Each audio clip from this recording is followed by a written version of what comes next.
Mecenazgo vivo, la la la la. Mecenazgo vivo, la la la la. Mecenazgo vivo. Bueno, pues buenas tardes, bienvenidos y bienvenidas a esta edición de Mecenazgo Vivo.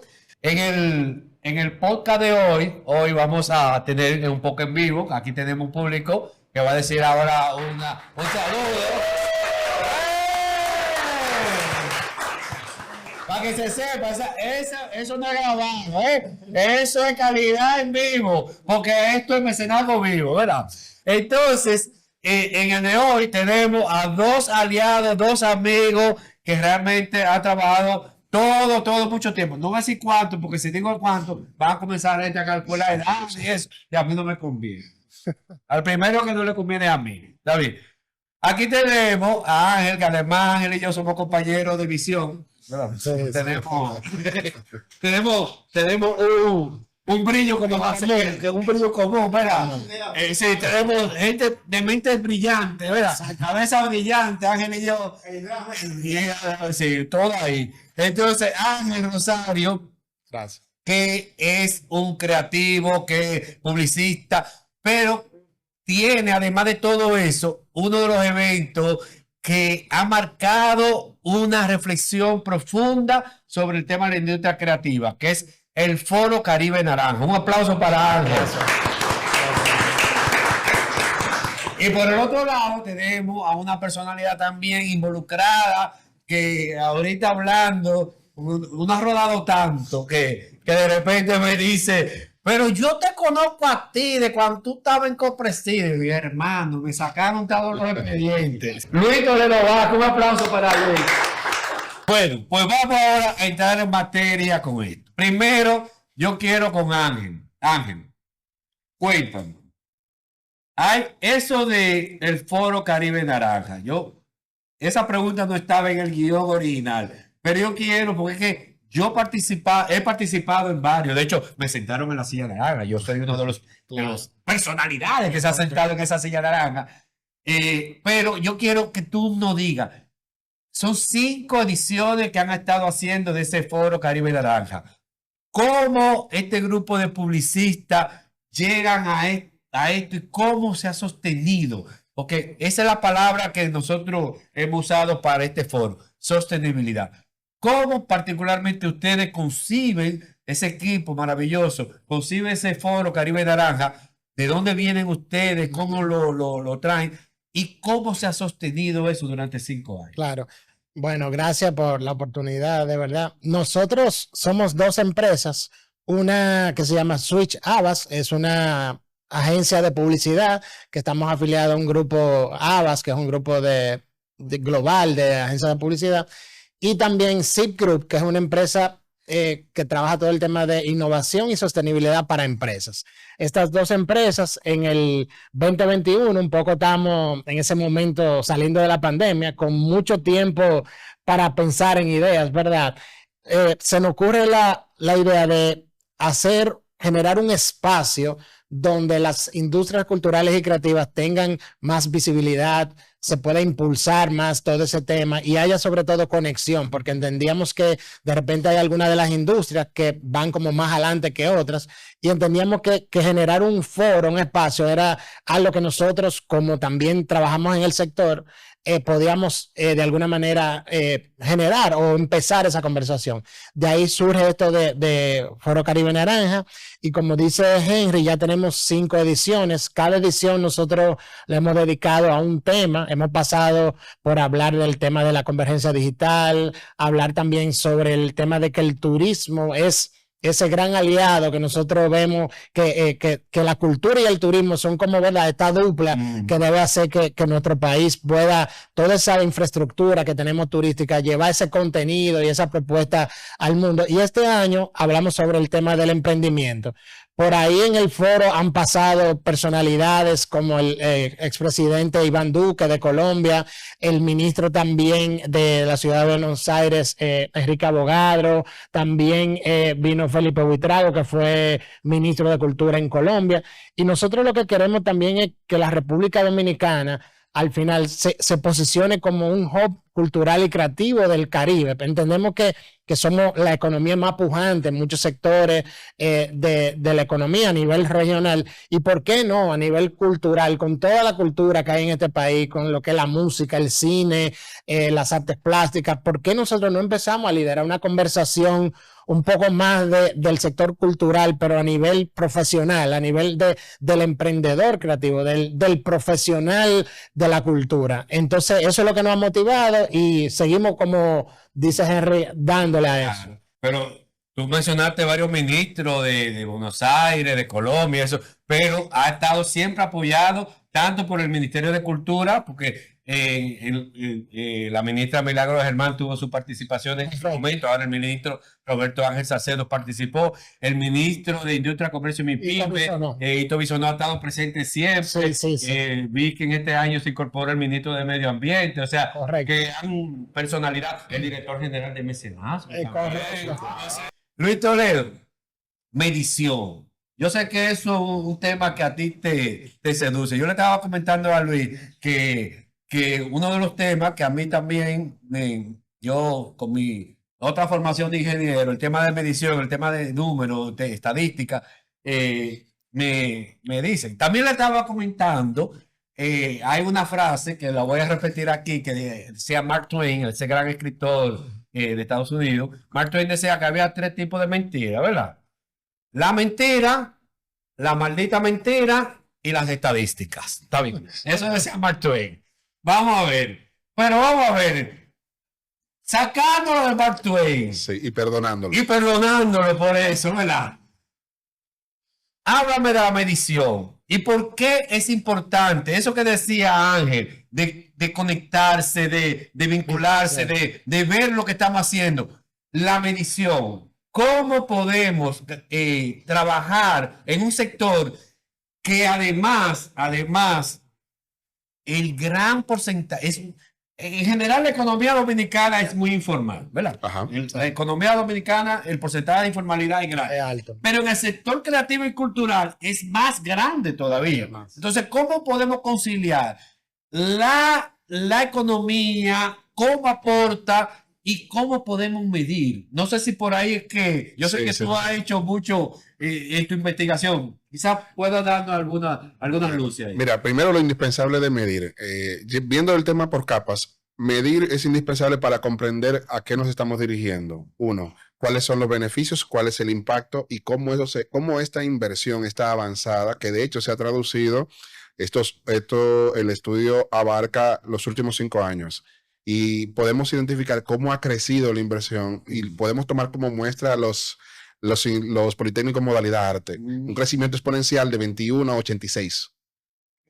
Tenemos también un desarrollo significativo en términos de inversión para temas de economía naranja. Podemos tomar como ejemplo la ley de cine, la misma ley de mecenazgo y cómo esto ha ido avanzando. Sin embargo, la estadística es indispensable para comprender cómo se traduce esto en la comunidad, cómo se traduce esto desde la esfera social y sobre todo para quien invierte, que es ese ROI, que se habla del social ROI, de cómo eso de cómo la inversión se traduce en un valor social, cómo hacerlo. Trazabilidad, indispensable.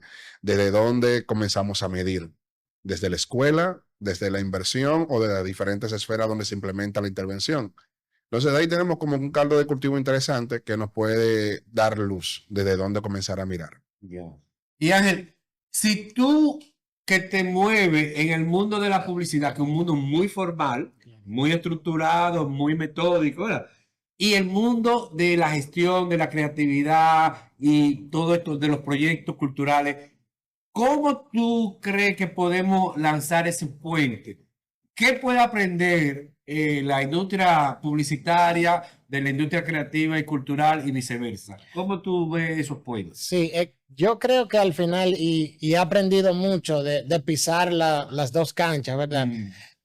Tiene que haber una combinación entre lo que es la relevancia cultural, pero también la sostenibilidad económica para un proyecto cultural. Si no hay esos dos elementos, es difícil que se pueda convertir en proyectos que generen un atractivo a nivel de inversión.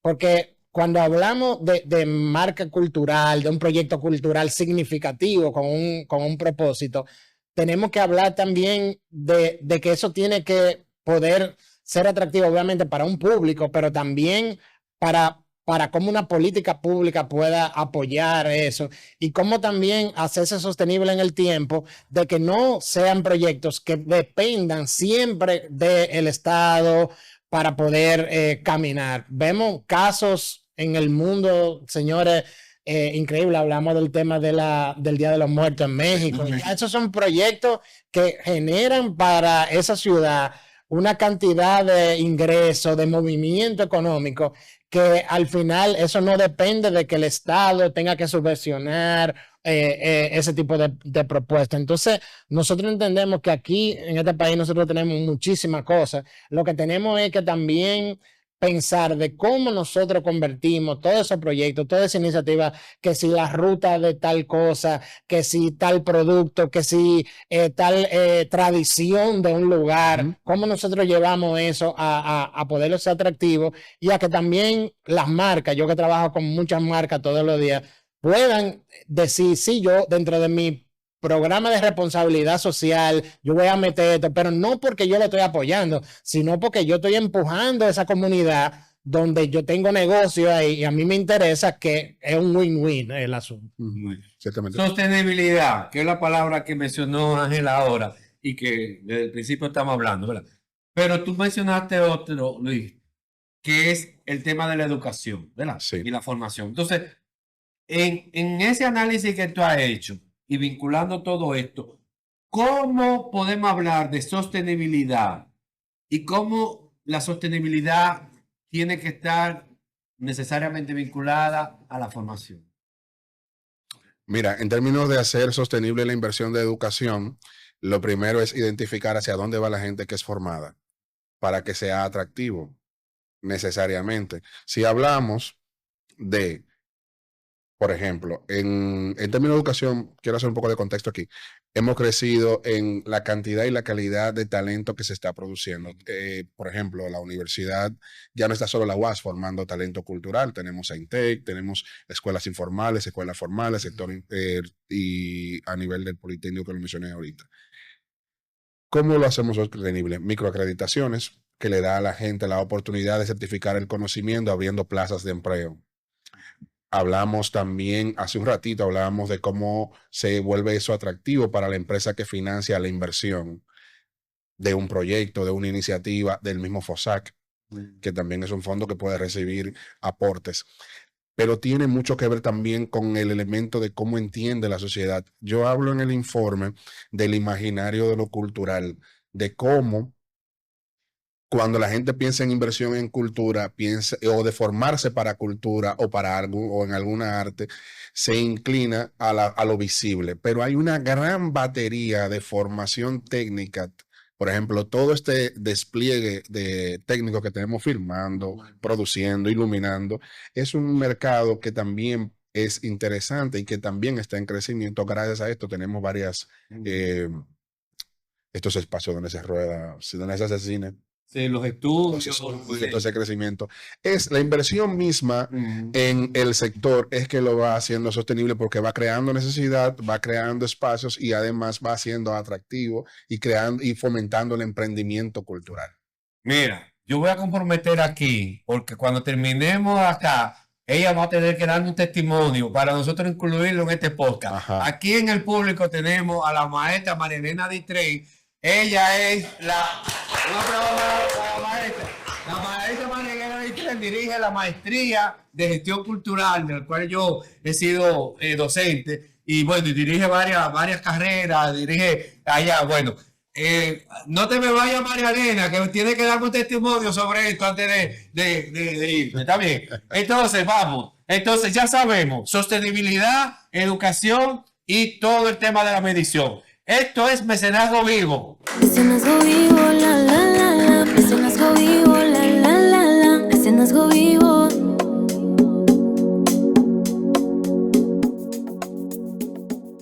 El tema de la autogestión, de la diversificación de ingresos.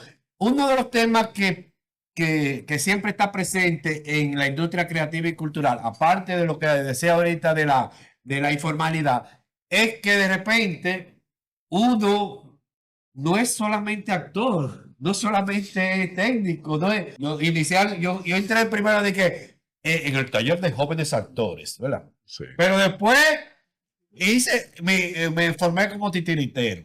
claro. Y cuando yo pensaba que ya nada más era de que actor y titiritero, no, espérate, porque hay que coger la consola de luces. Yo era luminotécnico. Cuando había una producción, ¿qué es lo que me tocaba? Hacer luminotécnico. En otra me tocaba sonidista. En otra, utilero.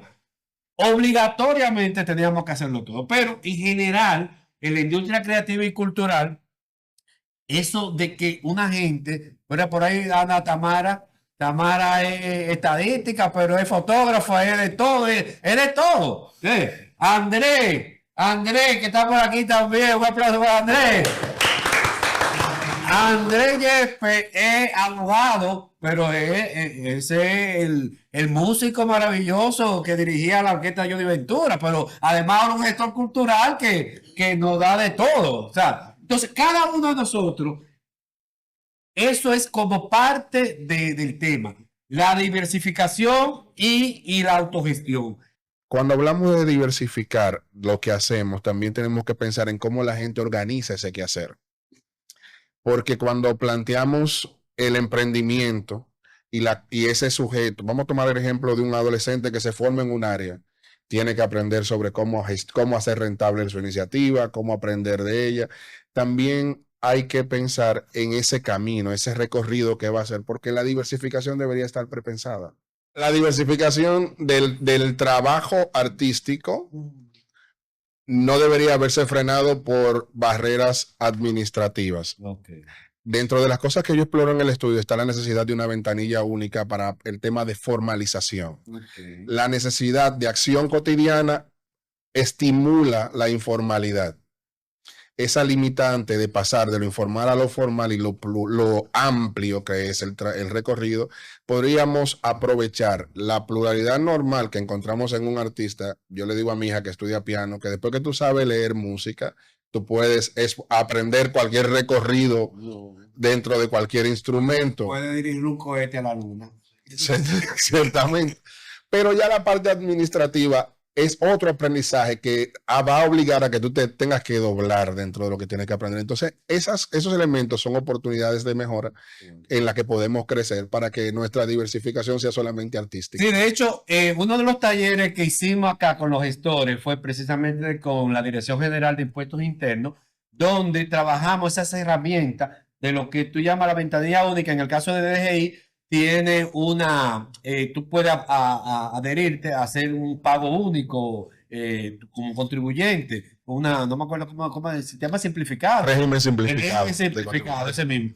Y lo estuvimos explicando y analizando con los técnicos de DGI y viendo las ventajas para un creativo. Para tributación. Y creo que por ahí, incluso para el mismo manejo de los proyectos nuestros, les recomendamos que quizás por ahí, por el régimen simplificado, era quizás la mejor manera. Pero vamos a ver, Ángel, Sí. tú que tiene eso Sí. ahí tan Sí. analizado y tan sentido. Hay algo, un proyecto que yo una vez buscando cosas, referencias, vi en Francia, que es un régimen que ellos tienen con ese tema de la intermitencia, y es que existe la posibilidad de que artistas puedan recibir ese apoyo del Estado a través de acceso a beneficio en salud, de tema laboral.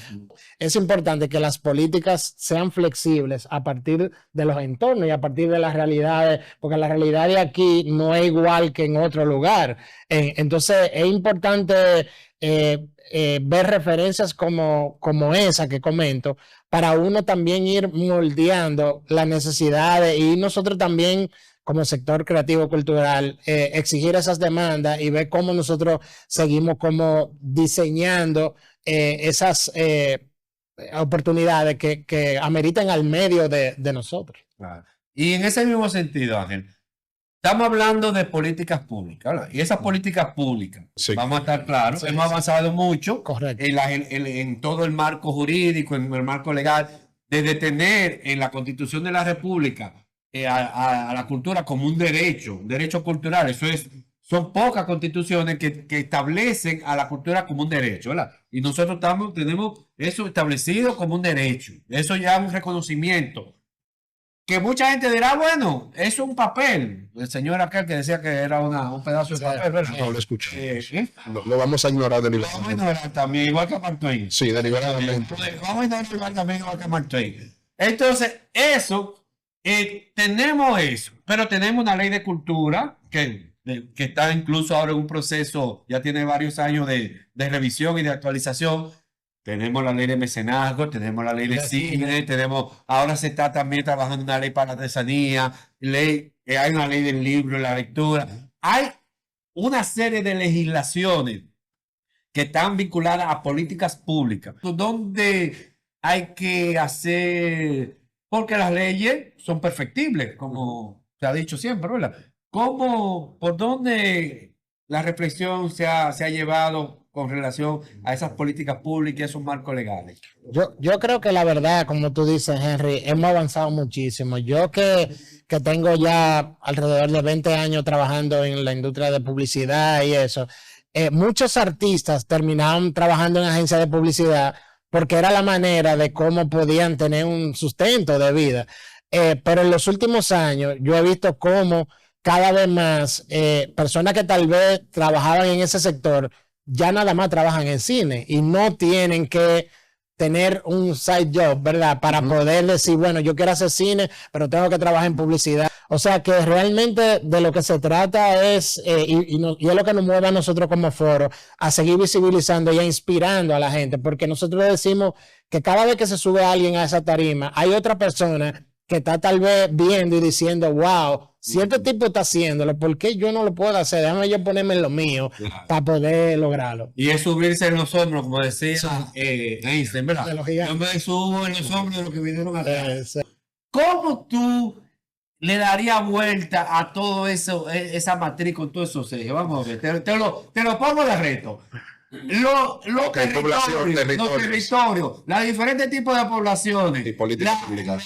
las manifestaciones creativas y culturales y las políticas públicas por aquí. Vamos a ver. Muy bien. Vamos a ver, ya. Vengo en una hora. Y cuando De que juégatela. Bueno, mira, en términos, comenzando por el primer planteamiento, en términos de política pública hemos avanzado significativamente. Tenemos las legislaciones que has mencionado, pero también tenemos la Estrategia Nacional de Desarrollo que cita tácitamente la necesidad de inversión en las áreas que abordan las leyes anteriormente mencionadas. 2.6. Exacto. Además de eso, también hablamos de la Política Nacional de Innovación, que también es un elemento novedoso que fue 2023 que lanzó. Y ya que mencionaste ChatGPT, le podemos agregar la Estrategia Nacional de Inteligencia Artificial, que también es producto de los últimos 5 años. Ahora, respondiendo... Y el tema de alianzas público-privadas. Alianza público-privada. La de servicio moderno que también. Es una esfera bastante amplia que puede permitir responder eso. Si hablamos de territorio, tenemos alcance. Hemos crecido significativamente para seguir dentro del hilo de la lógica de la política pública. Podemos hablar de cómo la respuesta que se ha estado haciendo a nivel de educación ha crecido y eso podemos alcanzar territorios más diversos y más amplios. Bien. Del otro lado tenemos también el tema de las poblaciones, juventudes, poblaciones vulnerabilizadas y demás. Ahí tiene que ver envejecientes. Señores, el que no sepa, aquí cerca de aquí, en la Plaza España, todas las mañanas hay un grupo de envejecientes que hacen talleres, que hacen ejercicios, mira, ahí está Juno Macabe, uno de los envejecientes que vienen ahí. Muy bien. Ahí. Sí, claro. Sigue. Entonces, en términos de las poblaciones y la oferta del arte, yo creo que son comunes. Porque el arte, los seres humanos, antes de hablar, cantamos, antes de caminar, bailamos. El arte es parte intrínseca de lo que el ser humano es. Entonces, ¿cómo puedo vincularlo a la respuesta? Yo diseñé para Plan Internacional una estrategia de abordaje por allá por el 2019, algo así, que tenía como eje central la cultura y el arte, como elemento convocante, porque podemos no estar de acuerdo sobre cómo se aborda un concepto frente a una población y en otra. Ahora, si se toca un merengue que amerite ser bailado o hay una respuesta que nos proyecte y nos refleje a todos y todas, yo creo que cualquier población es alcanzable a través de cualquier estrategia que vincule arte, participación y política pública. Se encuentran. Es decir, que la respuesta para ser más integral, porque tenemos toda esta esfera, para ser más integral, lo que le podríamos aportar es estrategia, trazabilidad y dirección. Trazabilidad para medir, para ver lo que me voy a volver un profeta de esto, y dirección porque estamos teniendo toda esta cantidad de talento producido. Creo que fueron 14,000 los últimos 4 estudiantes que sean de las últimas graduaciones de estudiantes formados en arte, solamente del sector formal. Toda esta población la tenemos disponible haciendo cosas. En una encuesta que hice para Filarmonía, una fundación. Sí. Con Viene mañana. genial. Doña Luisa Jorge. Doña Luisa viene mañana. Querida. Hubo una encuesta que le hicimos a unos estudiantes. Los jóvenes, el 80% de los jóvenes estaban felices, el 90% estaban felices de la experiencia formativa y de lo que les aportaba. Sin embargo, apenas el 40% decía que dentro de su proyecto de vida visibilizaba vivir del arte. Y ahí es donde necesitamos política pública. Nosotros hemos tenido una experiencia particular en esta semana con los talleres, precisamente con los estudiantes. Diseñamos 2 talleres para los estudiantes de modalidades de arte. Uno para los de mención danza y otro para los de mención de artes aplicadas. El de mención danza ha estado trabajó ayer, hoy, mañana seguirá trabajando. Imagínate que están con este equipito. Oye el equipito. Marianela Boam, Bueno. Soraya Franco, Jorge Mendoza, Catherine Freire y Xiomara García. Con cada uno de esos maestros están recibiendo una formación. Entonces son 3 días intensivos que vienen aquí desde las 8 hasta las 1 de la tarde. Y entonces eso forma parte, vamos a complementar esa formación integral. Tenemos el taller de Conoce los Museos RD, que es un proyecto también que se está formando acá y que le plantea con unos recursos audiovisuales sobre el tema de los museos. Un proyecto procreativo que está tomando los cuentos y poesía dominicana. Wow. A partir de ahí, entonces trabaja con los estudiantes de primaria y lo pone a pintar los cuentos. Entonces, reinterpretan los cuentos a partir de la pintura.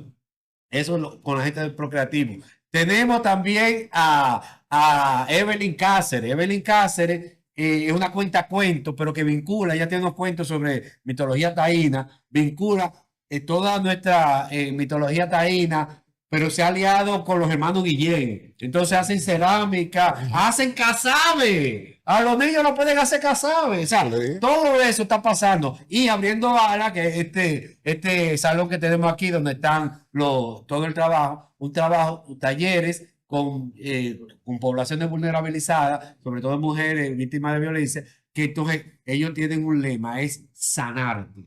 Entonces, vinculando la sanación con el arte. ¡Esto es Mecenazgo Vivo! Mecenazgo vivo, la la la la. Mecenazgo vivo, la la la la. Mecenazgo vivo. Ahora yo lo que quisiera ya que ustedes, desde su perspectiva, desde toda la experiencia que tienen, ¿cómo podemos pensar todo esto que sea sostenible, que es la palabra que estamos usando, eso, y sobre todo también sostenible y que nos sintamos, eso que tú decías, Albert, ahorita, que cada actor del sistema vea esto como un oficio, como una profesión, no como los diletantes también, pero cómo nosotros llegamos a crear ese cuerpo profesional de la industria creativa y cultural. Dime, güey. Sí, yo creo que eso es clave, eso es esencial, el tema de la profesionalización, porque también con todo este tema de la tecnología, estamos en un mundo que va muy rápido y entonces por eso demanda que los artistas cada vez se esfuercen más, se profesionalicen más y sean emprendedores de su propio trabajo. Y yo también creo mucho en el tema de la medición. Eso es clave porque lo que no se mide no se valora y lo que no se valora al final no va a tener esa inversión o ese interés para convertirse en algo más escalable. Entonces, el tema de la medición, eso es clave y nosotros tenemos que seguir cada uno dentro de nuestras áreas. Nosotros como foro cada año levantamos data de lo que ha sido el evento, de lo que ha ido pasando y eso aporta, porque al final queda ahí, queda como algo tangible e inspirador. Y eso parte. Hermoso. Varias cosas.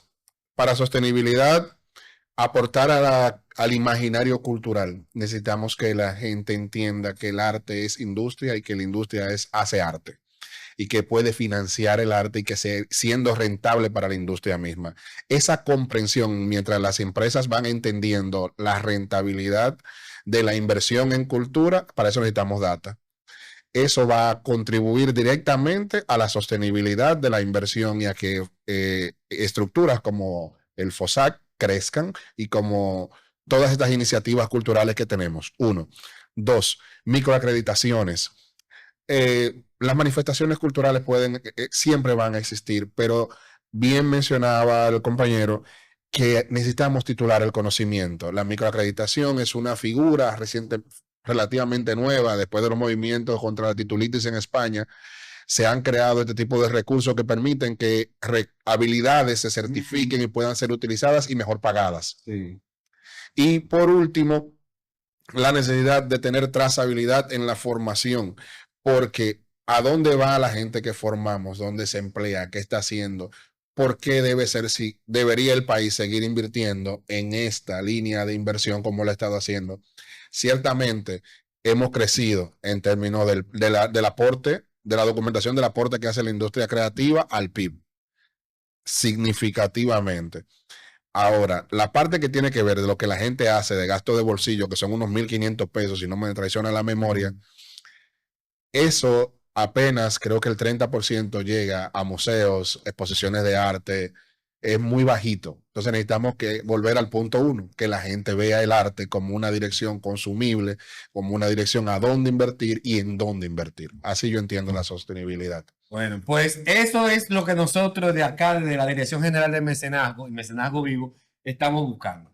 ¿Qué hemos estado haciendo en esta primera etapa? Pues apostando a unos 28 proyectos que están ahí el resultado. Hemos estado esta semana viendo, visibilizando estos 28 proyectos, poniendo en contacto a cada uno de estos creadores, a cada uno de estos gestores con diferentes públicos, con estudiantes, con público en general, con que van a apreciar todo esto. Porque lo que queremos es precisamente demostrar que la inversión en cultura da resultados. Cierto. Tiene resultados que son medibles y que están ahí. Nosotros tenemos ya una muestra de los primeros 28 proyectos que pueden ser ya replicados, que pueden ser modelados y que nos van a servir para todo el tema de ajuste de nuestra política pública. Ahora mismo estamos en este proceso de la revisión de nuestra legislación. Está en el Congreso este articulado que tiene que revisarse, porque lo que estamos buscando, y desde el Ministerio de Cultura y desde acá de la Dirección General de Mecenazgo y de todos los gestores y también los empresarios que también forman parte de este tinglado, es buscar la manera de hacer sostenible todo lo que son los proyectos culturales. Yo siempre digo, aquí se ha hecho maravilla de proyectos durante toda la vida. Yo todo el tiempo que estoy trabajando en arte y cultura he visto cosas maravillosas y siempre digo esto. Que tal festival que se hacía hace 10 años, tal muestra que se hacía esto, tal, y ya no se hace. ¿Por qué? Simplemente porque no fue sostenible. Entonces, lo que persigue la ley general, la ley de mecenazgo, es precisamente dar sostenibilidad a los proyectos culturales. Bueno, gracias a Luis Toledo, gracias a Ángel por estar aquí en nuestro segundo podcast. Y ya saben, Mecenazgo Vivo, continuamos. Nos vemos la próxima. Mecenazgo Vivo, la la.